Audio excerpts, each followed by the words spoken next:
Hey everyone, we'll get started in just a moment.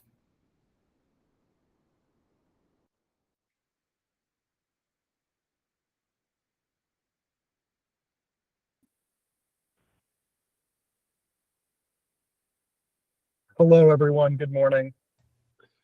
Good morning. This is Joe Malone with the Maryland Department of Commerce. I was having issues joining the call, so I'm phoning in.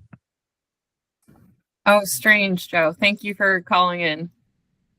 Nancy's course. also we're just having a morning of technical difficulties in general, I think. Are other people are able to use the normal Google Meet invite? It's just on my end. We have a handful of folks in here.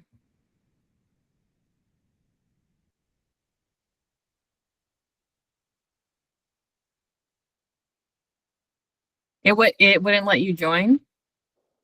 No, that I had no internet. Oh. Well, I'm sorry to hear that. Google Meet is sometimes not our friend. I apologize if anyone else had any issues. We can go ahead and get started. So for today's meeting, I'm Annika Lefebvre. I'm the Resilience Program Coordinator with the Maryland Department of Emergency Management. And this is the monthly Environment and Production Committee call for the Maryland Food System Resiliency Council. So everyone is aware this call is being recorded and will be posted to the council's website as soon as possible. Today is really intended to be more of like a working conversation, specifically regarding the local food procurement guide and considering next steps for the Environment and Production Committee. But I would like to turn it over to my colleague, Piper Kohlenberger, who's going to be our meeting facilitator for today, to introduce herself and kick things off. Yeah, so I think some of you have met me before and also on the last meeting with distribution and access, but my name is Piper Kohlenberger and I'm an Emerson Hunger Fellow that's been placed with the Maryland Department of Emergency Management, and I've been doing some work with the FSRC as part of that placement. So yeah, let's get into it. Today we have mostly just one thing on the agenda, but sorry, Annika. But I'll turn it over to Nancy and Joe for a welcome from the committee. Yeah, hello, everyone. This is Joe Malone calling on the phone from the Maryland Department of Commerce. And so for our topic of discussion today, it really is a continuation of a discussion centered around our recommendation from last year's report, where the group recommended exploring the development of a local food procurement guide that outlines procurement from the perspective of institutional buyers, but also from producers as well, to try to create a roadmap for the requirements to participate in that process. So I'm really glad to keep this conversation going. And we have several guests, none of which I can see on the screen right now because of technical difficulties. But yeah, we have Katie Zank from the Maryland Food Center Authority, Carrie Britt from the University of Maryland, Mary Salins from Teddy Bear Fresh Produce, and then we have John Willems from the Maryland Department of General Services as well. Did I miss anyone who's on the call for this discussion? Well, so Peggy Tor with the Maryland Food Center Authority is also with us, Joe. But I don't see Carrie Britt on the call or our DGS representative, but that's okay. And Nancy is having technical difficulties and her mic was not working this morning, so she won't be able to chime in with her welcome. So I'm going to do a quick roll call, everyone. Bear with me, and then we'll go from there. So we have both Nancy and Joe here today. Is Dr. Escobar on the call? Anne-Marie Hart, bookbinder. Dr. Karki. Grace Leatherman. Steve McHenry, Martin Prue. I saw Martin. I'm here. Good morning. Good morning. Mary Salins is on the call. Here, good morning. Good morning. Thank you for joining us, Mary. Bill Schindler and Carl Schlegel. Okay. So Amanda Vicari is on the call as well. Some of you may have seen that in the agenda, we were originally planning to have a quick presentation from Elise Chalmers or Amanda Vicari on their value chain coordination project, but I don't believe they're able to present today. We're going to send out some follow-up materials for them, for those who are interested. Piper, I'll turn it back over to you.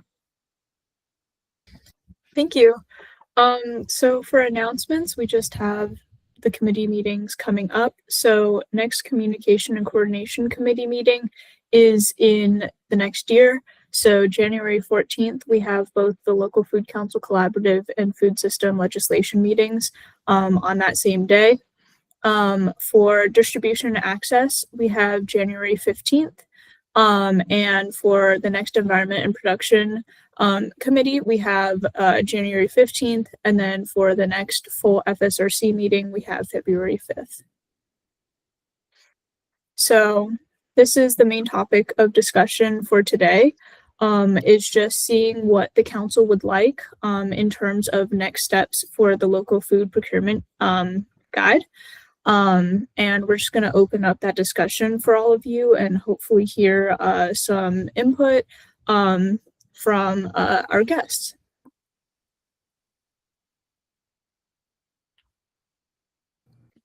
So it might help to recap the recommendation. Joe Malone, I'm going to put you on the spot to do that, even though you're on the phone, just because I know you had a very big part in writing that recommendation. Yeah, so the recommendation, sort of the genesis of it, I think, is to appreciate just what a large opportunity state procurement is as a mechanism for driving Maryland's agricultural sector, where if you include the local education agencies and state agencies, it's about $500 million that's spent annually. And so there are a wide variety of challenges on the production side and on the demand side of this equation. And so I think a good starting point to maybe kick off the discussion would be to open the floor to our guest speakers in identifying some of those pinch points that that folks have experienced when it comes to either buying from an institutional perspective or selling from the grower producer perspective as well. Yeah, so I don't want to put anyone on the spot right off the bat, but I think that I would agree with Joe that what we need to hear is more from especially the wholesale distributor perspective on like what the barriers are for local food procurement. I know that some of us were able to join a meeting earlier this week about local food procurement at the institutional level. And we also talked about the 20% certified local food legislation that the state is working toward. Mary or Katie or Peggy, do any of you have any initial thoughts on what some of the things are that need to be discussed for advancing local food procurement at the state level? Sure, I'm happy to jump in. Hi, folks. Thanks for letting me join you for a little bit today. I'm Katie Zink. I'm the Executive Director of the Maryland Food Center Authority, and Peggy Torrey, our Executive our Special Projects Coordinator, is also joining me. I've only been with the authority since August, but prior to that, I spent the last 4 years at USDA working on a lot of their local procurement efforts. And so the perspective I'm going to share is a little bit split between those two hats.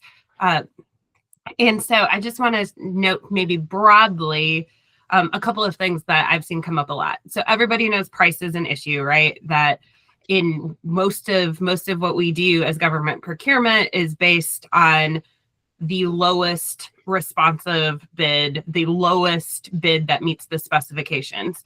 And so that can be a real challenge for a lot of local producers, especially those that might not have potentially the scale of other distributors who are meeting that low price option. And so something to think about that is, as folks are looking at what that purchasing looks like, how do you build in other attributes, other specifications? How do you make it clear that the type of product you want is very specific, and then you can accept somebody who prices accordingly based on what specific needs you're asking for. Beyond price, something else that I've certainly heard from a lot of folks come up both in this region and more broadly is that a lot of times local producers have challenges in terms of the predictability of their product compared to folks who are bringing in product from all over the place. And that is both in terms of timing. It's knowing when a wholesaler is going to have the range of products that the end user wants, or having the right volumes of those products. And then sometimes it's in the product themselves, right? So is this every tomato is perfectly ripe at the right time versus having the ability to pivot and use different products in different ways because that's what you have available to you. And then the last challenge that I'll touch on more broadly is just the relationship building part of this. Folks who are buying know the folks that they have been buying from. And so there is certainly a network piece of this, that there are a lot of producers and a lot of wholesalers that have been interested in these markets, but they don't know where to go. And meanwhile, you have a lot of national distributors that have those relationships, have done that business, and are just have a foot in the door. And that actually, on the federal side, when I spent a lot of time on this work, just that relationship piece became really, really hard because you had these islands of people who wanted to do this work, but they truly didn't know who to call, how to connect with. And then even when you have that connection, then you start getting into the like, oh, this would almost work, but we need a refrigerated truck at a specific time, or I have a wholesaler who wants to do this, but I can't make that last mile to get to whoever wants to buy the product. And so it's almost at that point, it's almost a technical assistant sort of question of how do you give folks the resources they need to troubleshoot through some of those steps. And on the federal side, one of the things we found really, really valuable was more of a communities of practice sort of model, where folks had an opportunity to say, well, this is what worked for us, or we also had that problem, and here's some distributors in your area who know what to do and might be willing to work with you. And a lot of it was really looking at opportunities for that sort of peer-to-peer learning and sharing. But that obviously only works to a point, and then you get into more of a competitive relationship perspective, and that stops working. So that's sort of my broader, like, big picture hat from some of the different roles I've had in the past. But I wanted to turn it over to Peggy, who has been with the authority significantly longer than me and can talk about specifically some of what we've seen. We're a quasi independent government agency, a state agency. We operate we manage 2 wholesale markets near Jessup. One of them is the Maryland Wholesale Produce Market. And so in that role, we are essentially landlords for individual produce wholesalers who have interacted with a variety of procurement programs in the past. So Peggy, I'll turn it to you to talk a little bit more specifically about MFCA. Hi there. So I initially participated in a group called Maryland Food for Maryland Institutions. And I'm guessing that this group is stemming from that original study group. Am I right on that? Do you know? The legislative sponsors of the council were also leaders in that previous effort. Okay, so so I go backwards to that time, but we did not move forward once you guys formed this group out of that legislation. So that's my history on what I did at participating wise.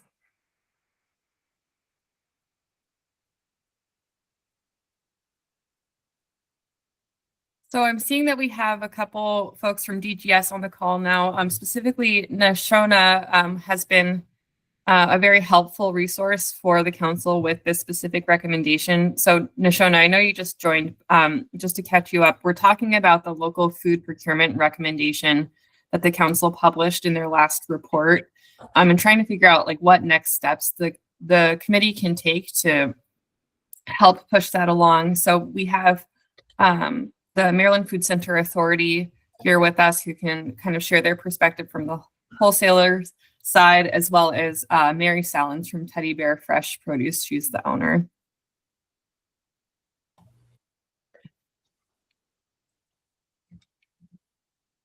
Do you want me to talk about some of the challenges that I see? Yes, Mary, that'd be great. So I sell to a lot of the institutions as well as taking a lot of the bringing a lot of farmers product to take it to market. And the issues that I'm having is the food safety. So the higher institutions require food safety. For K through 12 require food safety, and in my distribution, I can't have part of my warehouse not GAP certified and the other GAP certified. It just doesn't work that way. And that's the biggest challenge that I have is we want to bring in more farmers, but they have to at least have GAP certification.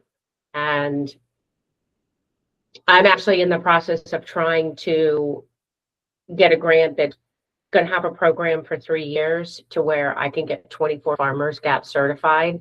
And I think part of the problem is that even though the state of Maryland will pay for your first GAP certification, the preceding years, it doesn't help. You have to have new boxes. You have to continue to get that certification yearly. I'm not worried about us getting their product to market, but those are the biggest hurdles. So if we can get them GAP certified for, let's say, this 3-year program I want to do, and get boxes for 3 years, and then they get the commitments from the institutions, then at least they have 3 years to get their farms a little bit more mature, you know, and to grow more. But that is the biggest hurdle. And to say it goes on deaf ears, it really does. So those are challenges that I'm really trying to find answers for, because I will fail my USDA audit and my Primus certification if the growers that I'm, you know, getting product from aren't certified, at least with GAP.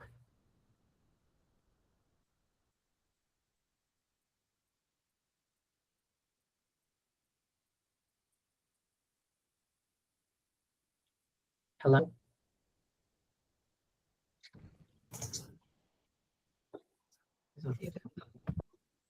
Or I'll jump Is in. it Carolyn? Phil, did you have your hand raised next? Philip? Philip has had his hand up for a minute. Yes, thanks. I don't know if you're looking for audience comments. Lorian's made some good ones in the chat. I was going to say that I hope Elise Chalmers is part of this process. I recommend to Joe, if he doesn't know already, she made some excellent points at Tuesday's Council of Governments Farm Summit on aggregation and distribution.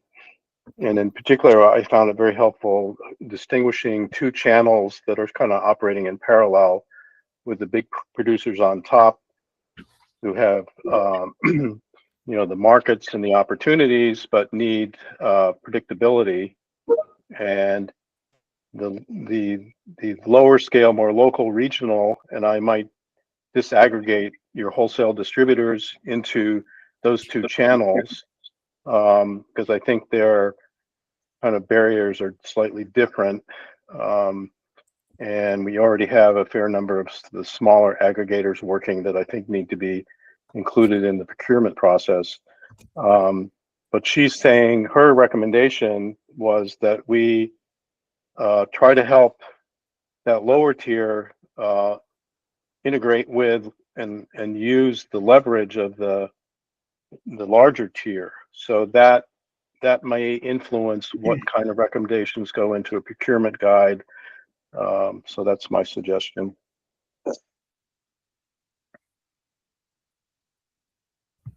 Lorian? Sure. Yeah, thank you. I just wanted to add to this conversation that at Montgomery County Food Council, we worked with MCPS to do the farm to school planning through the farm to school planning grant. And the one thing we discovered first, which was sort of unbelievable, was that the number of GAP certified farmers within Montgomery County was 0. And so we worked with farmers to kind of get say, okay, let's try to get GAP certified. We still only have several, 4 to 6, that have completed the process because they wanted to sell to the schools. But that it's not just the certification process itself. When I was farming, I learned that there was literally like no way really for me to be able to afford, at my scale to get GAP certified, even though I would have desperately liked to sell greens to the schools. Because it's a lot of infrastructure that the farms have to put in, if they're not already doing the food safety, certain very specific food safety practices, it's just hard to get through that. So the infrastructure costs are in addition to the cost of the actual certification process. But it's more than that. It's also that, I feel like the schools, one thing that we should really look at are the state's bidding processes, because I know that they have a certain threshold above which you have to actually have a competitive bid.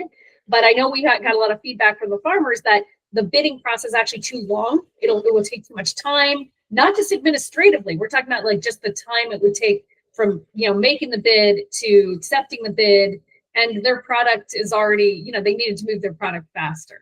So we can statewide perhaps look at the bidding process as something that we should just look at as lowering the barriers there and somehow streamlining that. Annika? I think that Lorian is making an interesting point, but I'm also thinking about something that Karen Fedor shared on Tuesday, which is that at least for like the 20% like purchasing of certified local foods, that does not apply to local education agencies, to be clear. For state agencies, she was saying that really most of the food that would be considered for that legislation would be coming through wholesale distributors. So there needs to be like, I don't know if that affects how bidding processes work and like what the barrier is, because I think that it puts a lot of focus on wholesalers that like they have to coordinate with the local producers, maybe change things about the way that they are organizing things internally. And they also need to like work with the state agencies to help them with compliance for that. So from the MFCA perspective, I'm really curious because, as I said, our tenants are all generally wholesalers. And I have seen very few sort of carrots or any sort of opportunities that helps bring those folks to the table. And I think that that's a real challenge, because I think when there's a market opportunity there, great. But I think it can be really, really hard, especially given some of the issues that were just mentioned in terms of uncertainty and timing, and the product's ready today, but the need isn't going to be in the future. And it's really hard to have a wholesaler just say, like, just sit with the product, just hang out, like it's going to come through. And so that's something I don't have an answer for. But there kind of has to be something in it for them beyond just like you're doing the right thing. This is good for the broader economy.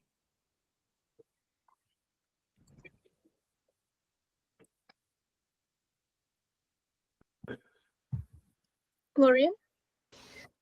I just was thinking about the incentives that farmers, at least in Montgomery County have to sell to the Farm to Food Bank program, which is one of those that is sort of an example of how this could work. And one of the big problems that is going to be really hard to overcome is the price point. So I know that there's like a competitive price where it's like the program is able to offer almost up to wholesale prices.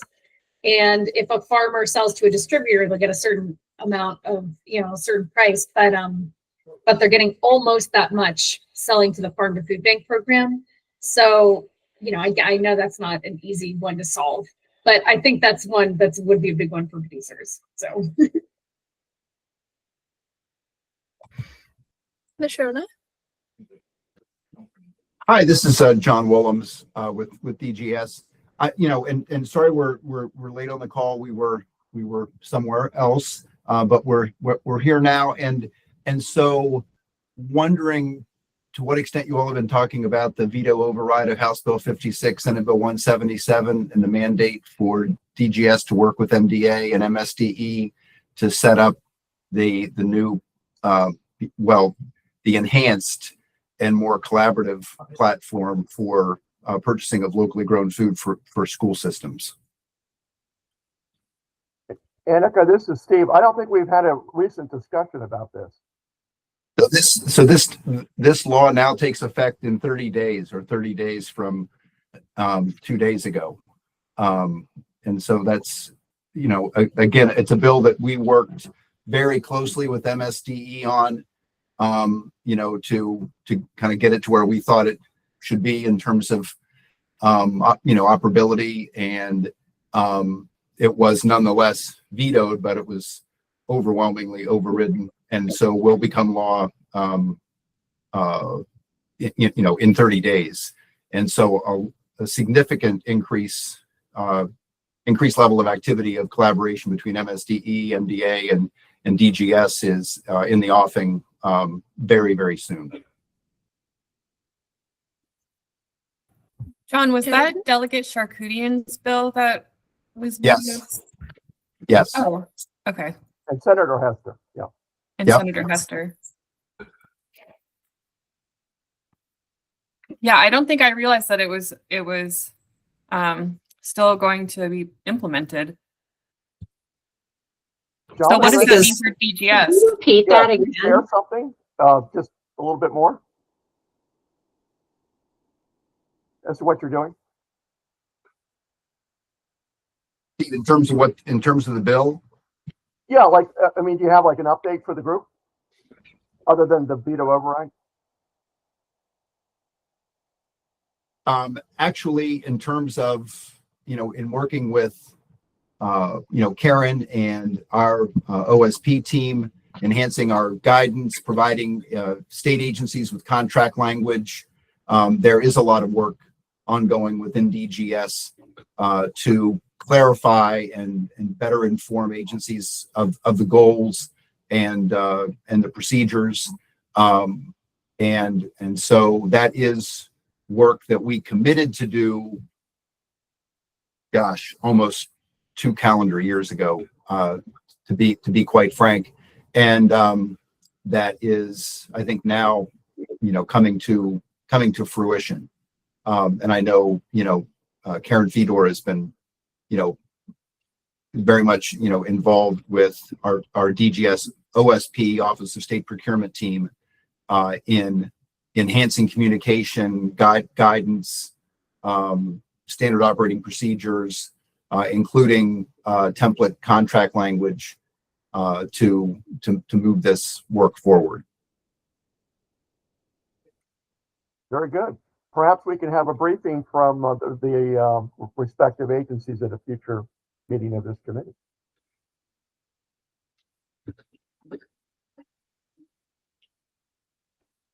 Yeah, I'd be happy to help coordinate that. Right.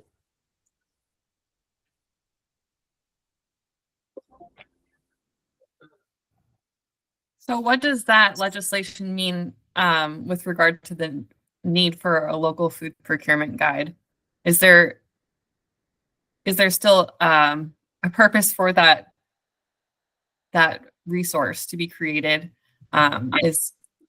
what else is needed?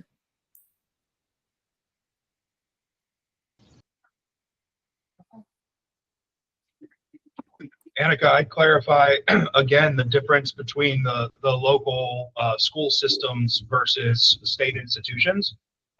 So the guide, of course, for institutional buying still makes a lot of sense, whereas the local food purchasing program, and of course, Steve, we can certainly bring some more information when we have it, is specific to local schools purchasing. So parallel, but excellent efforts.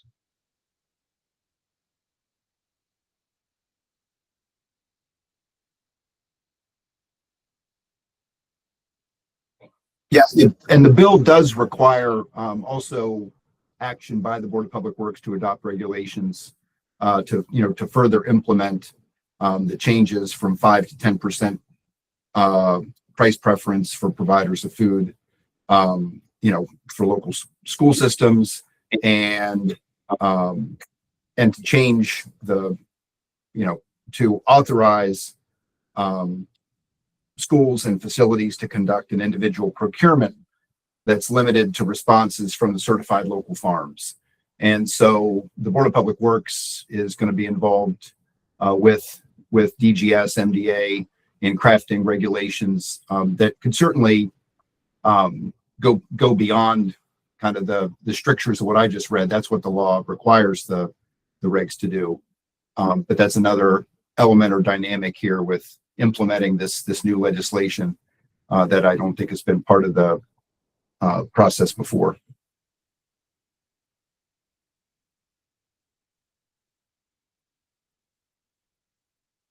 You mentioned that the increase from 5% to 10%, giving more flexibility for purchase price preference during the competitive bidding process, is for local education agencies. Will that also apply to state agencies as well?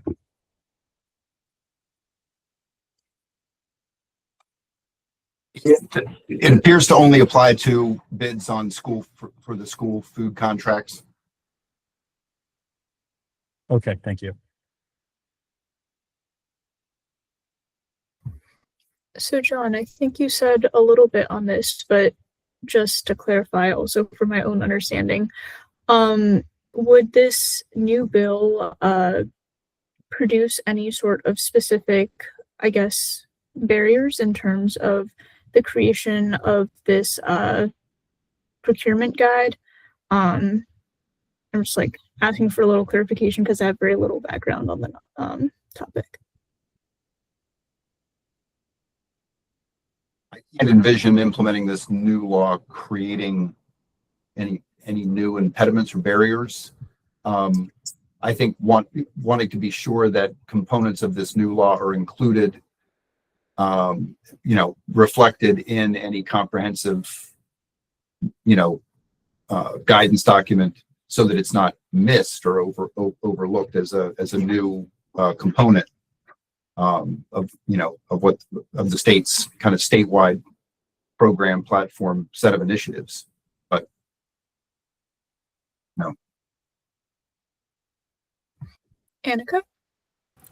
So thank you for that clarification, John and Nashona, and for bringing this to our attention. I am happy to hear that it is still happening. So I'm curious, like, if DGS would be interested in or have capacity to like contribute to a procurement guide that's targeting state agencies and other stakeholders for like local food procurement, specifically because you have such a high stake in what that process looks like. What would be needed for next steps? We would be happy to coordinate and reach out to our OSP team members who have been most engaged in the local food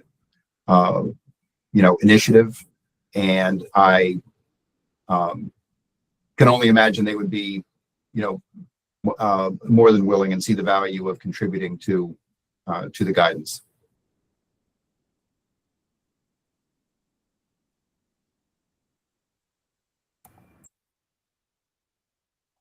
Great. Thank you. That's so great.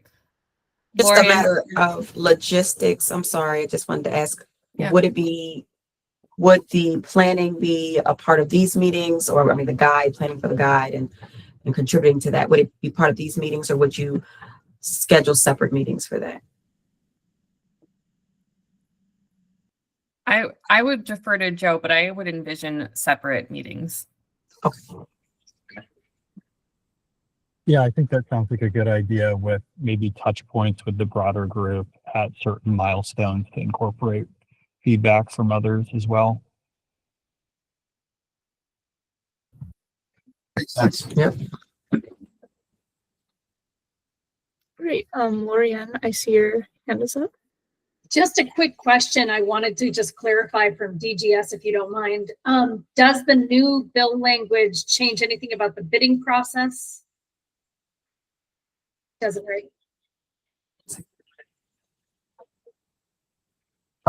Well, yes, in terms of, formally establishing, by law, this centralized platform for MSDE to coordinate the school system purchases. So it's not MSDE procuring, the food. It's to facilitate the coordinated, transparency of all the school system activities, and so. Yeah, I would have to look into the specifics on how the bidding processes would be affected by this new law. Awesome. Thank you. Appreciate it.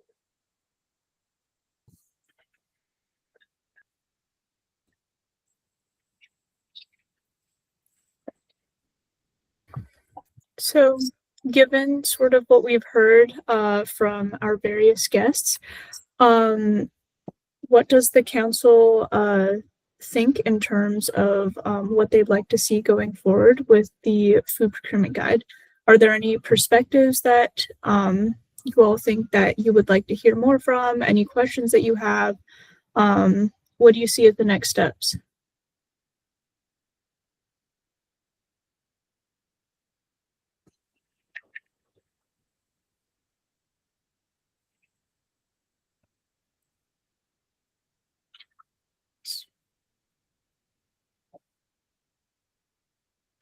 So I would like to propose maybe a more focused subgroup meeting, including MDA, MSDE, and DGS, to formulate a outline for the guidance document itself, incorporating the items that were referenced here during this call today, like menu planning and food safety, farmer regulatory compliance, to just break down all of those individual sections, and then soliciting feedback from the broader E&P subcommittee to make sure that we're including everyone's opinions and voice in the document.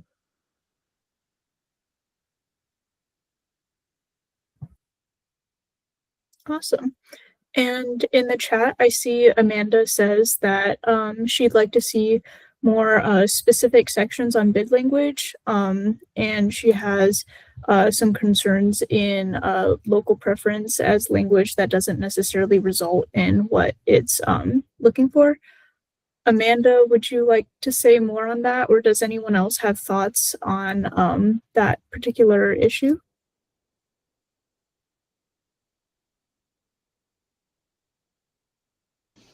Yeah, I think a lot of people have made bids that do preference local, and for whatever reason, it's just not enough local procurement in that. Just from that, it's still not enough to meet the 20% goal. So just curious how bid language could affect the ability to communicate straightforwardly for distributors when they're committing to bids, that what the expectations really are from each institution. And that has looked different for everyone.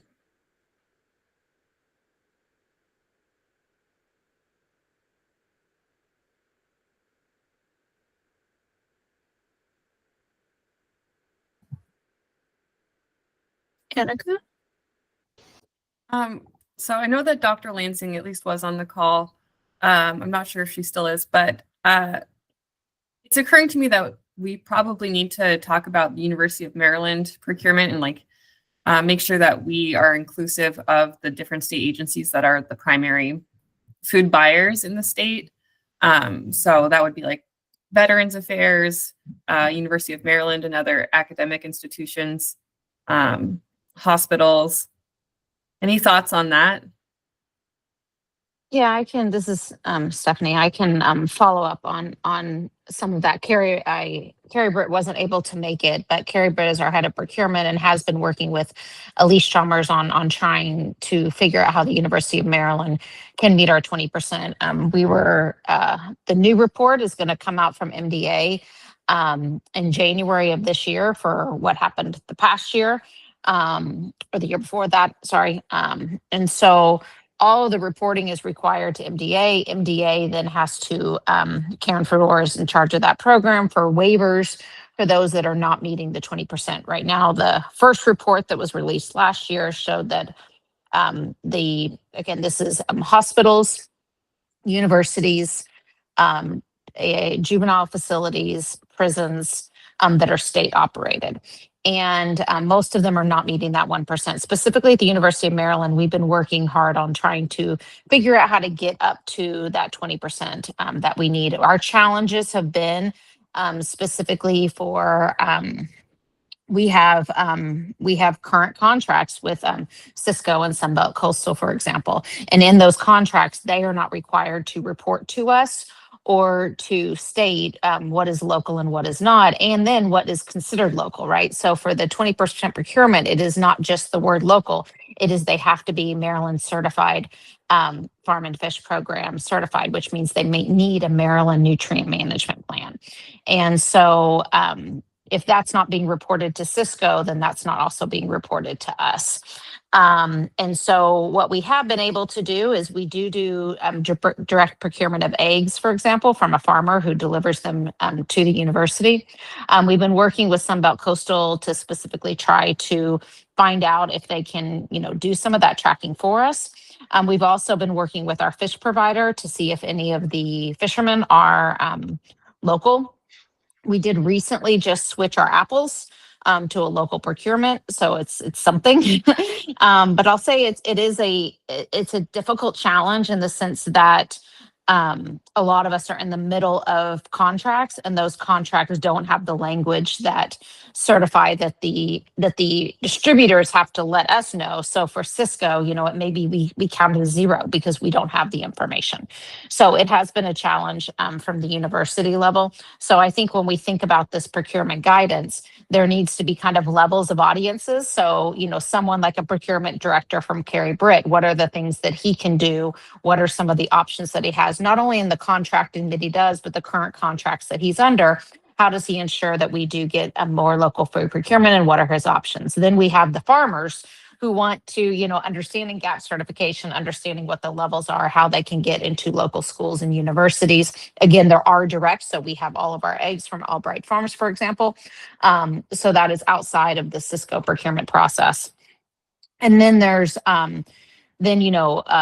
thinking about, again, the audience of this guidance. Is there other audiences that we might think about in terms of legislators or others in terms of local food procurement and what that 20% really means? So happy to answer any questions, but that's where we are at the university. One of the things we've looked into too is our catering. We do a large amount of catering at the university, and our catering often is outside some of that contracting. And so we are able, and it has a higher price point. So we have identified catering as a place that we're going to work in. We're meeting in January with catering and with some other entities to kind of think about if that's a place where we could work to increase our local food procurement, because it is a higher price point that we have with our catering.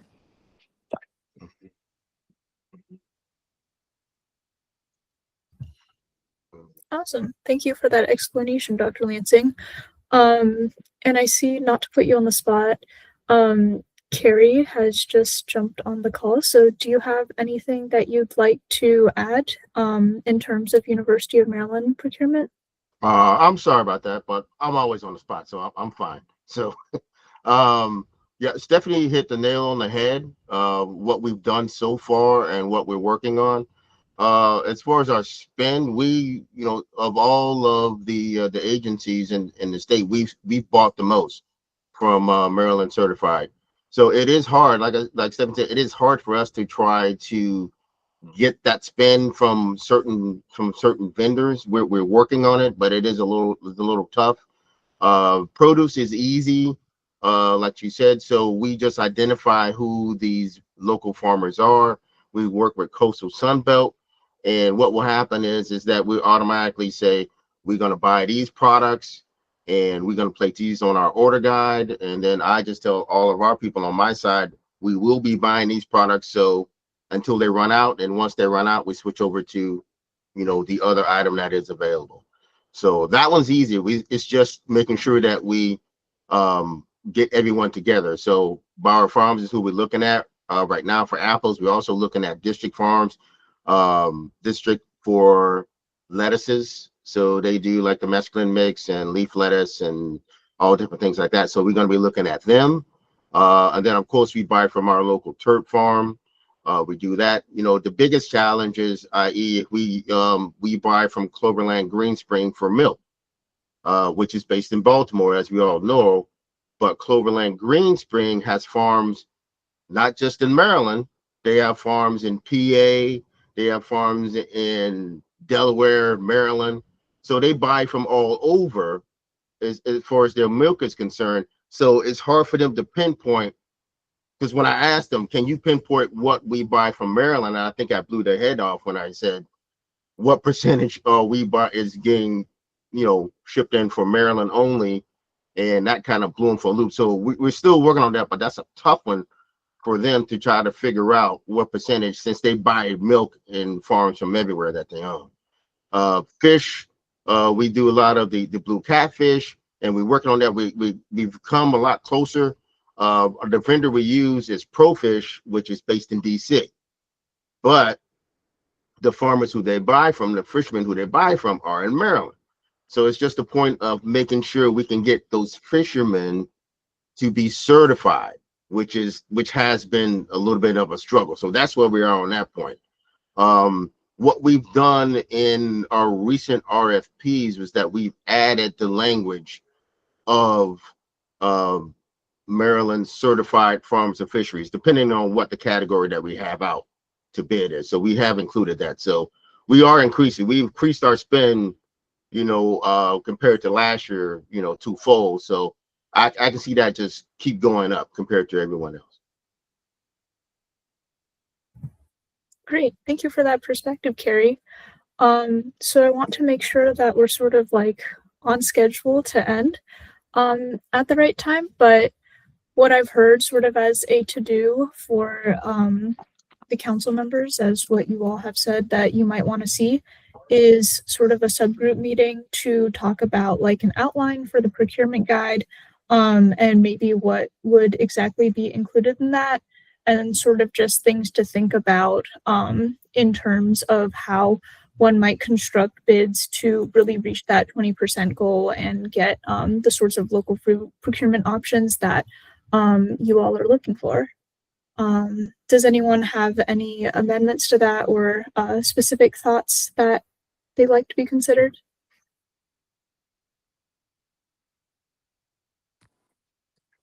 I would just add, I think a lot of it is too, is as Carrie said, we worked with, he worked with Elise Chalmers, and it's really about going through it step by step, right? And so, there might be, in addition to the guidance document, some best practices for approaching this, because it really has been a process where we're getting student interns involved, getting other people to help us go. It's a lot to go through.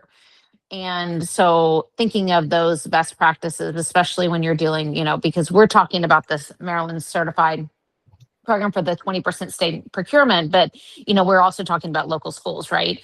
And so I think when we're thinking about this documentation, I think we have a lot of kind of best tips and practices that we can, of success stories that we have. I think about Caroline Schools for the school system, for example, and some of the work that Beth Bruther is doing. So I think there's a opportunity for not only to provide kind of guidance but also to provide some tips and trades and best practices for those that have been successful. Yeah, absolutely. Thank you for that, Dr. Lansing. And I think it's very important to think about the different levels of procurement and sort of that like step-by-step process that you were talking about. And hopefully that is something that could be included in the guide. So with that, if there's nothing else to add, we could move on to member updates. And yeah.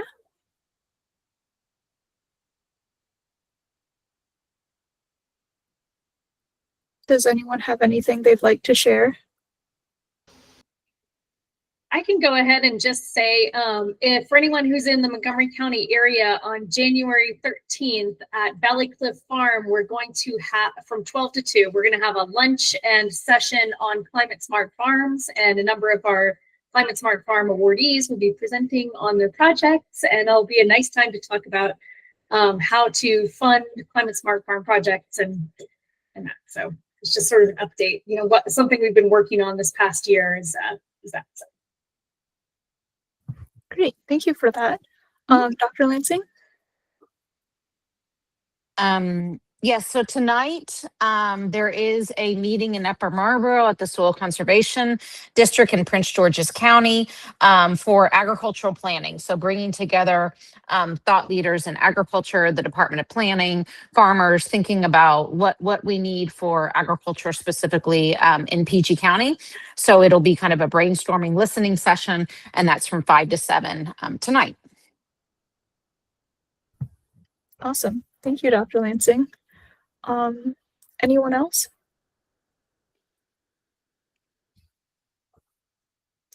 Philip? I'm trying to find it. The Tacoma Park Silver Spring Food Co-op is hosting a session, I believe it's 7 p.m. tonight on local food procurement. If I forward the announcement to you, can you share it with the group? Yeah, absolutely.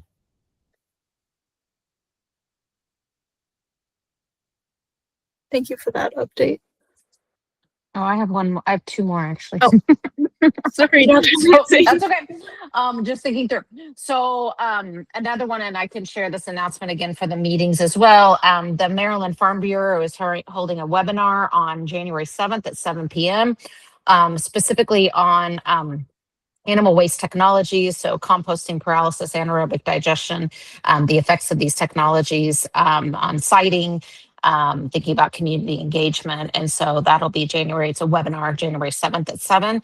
And we also have the Future Harvest Conference coming up. I don't see Grace, but she would want me to announce that. And I know Martin, who's here from MDA, will be speaking about value-added agriculture, and his report in value-added agriculture is now live. And so there will be really good information about some of the work that they're doing to promote agritourism and value-added agriculture in Maryland. And then I had one more. It'll come to me. That's what I can think of for now. Awesome. So while we're letting Dr. Lansing think, do we have any other member updates?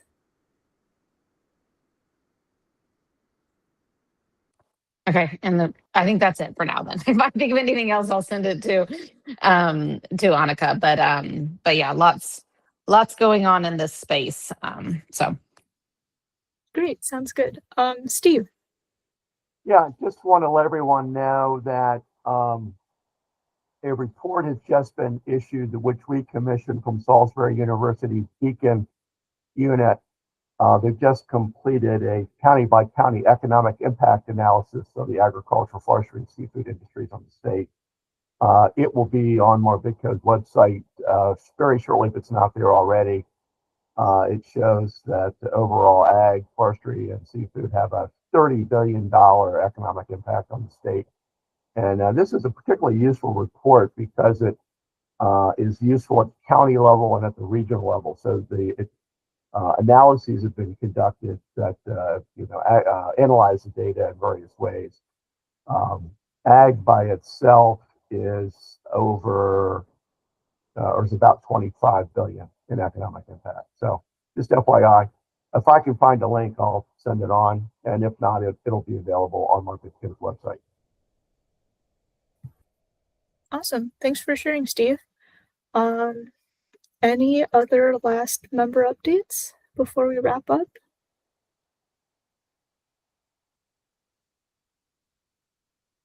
Great. So I'm not hearing anything. So, Sure. oh, I'll just, Annika. sorry, I'm just chiming in. I didn't raise my hand. I'll just say for next steps for the committee, I think that this was a really great discussion regarding the local food procurement guide. And I also want to be cognizant that the FSRC voted to pause recommendations development for the coming year. So we'll be working with the co-chairs to figure out next steps for you all, and we'll keep everyone in the loop about the coming meeting in January. Sorry, Piper. I just realized we didn't have a slide dedicated to that specific. No worries. That was super helpful. But yeah, if there's nothing else, we'll see you at the next ENP meeting. Thank you, guys. Thank you. Take care. Thank you. Thanks. Piper, I sent it to Annika. Thanks. I'll forward it.